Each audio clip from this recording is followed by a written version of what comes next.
My name's James Masters and I'm the head gardener here at Standen. I look after the 12 acres of garden and the 100 acres of countryside that's around it.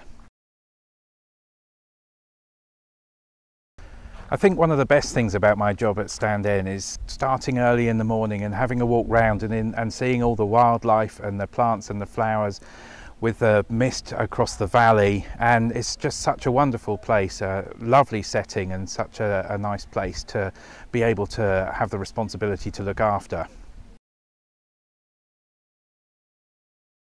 There's lots of different parts of the garden that I like, but I suppose my favourite is actually the quarry garden, which is just behind where I'm standing now. It's actually where the Beale family took the stone for building the house and the walls around their garden, and horticulturally was one of the most important rock gardens in the country back in the early 20th century.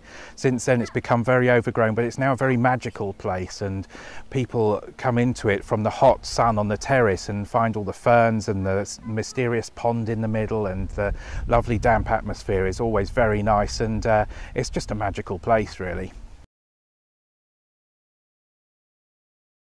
When I started at Standen, really the garden was thought of as secondary to the house. It was a nice place to walk in once you'd visited the house or had a cup of tea in the restaurant, and I, with my team of volunteers, began to uncover parts of the garden which hadn't been seen for a long time. We began to uncover old walls and ponds and rocks and all sorts of things, paths, which led us to believe that maybe there was something more here than we realised in the garden.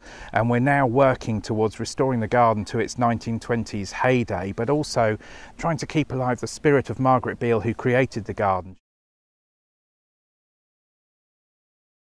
The garden at Standen is divided into four main sections. There was the productive garden, where we have now our partially restored kitchen garden. There was also an agricultural area which was very unusual, and when the Beales created Standen, one of the things that was most unusual about it was that the farmyard was there at the main entrance to the property, so all the visitors would have come through a working farmyard before they got to see the main house itself. And even as you approached the house, you really came to the back of it, and it wasn't unless you were invited through the house and out through the conservatory by one of the family that you would have got to see this side of the house. So it's a real gem of a garden. There's so many different areas, and every corner you turn around there's another little area to see, a completely different style, completely different planting, and that's what we're really trying to bring back to life now.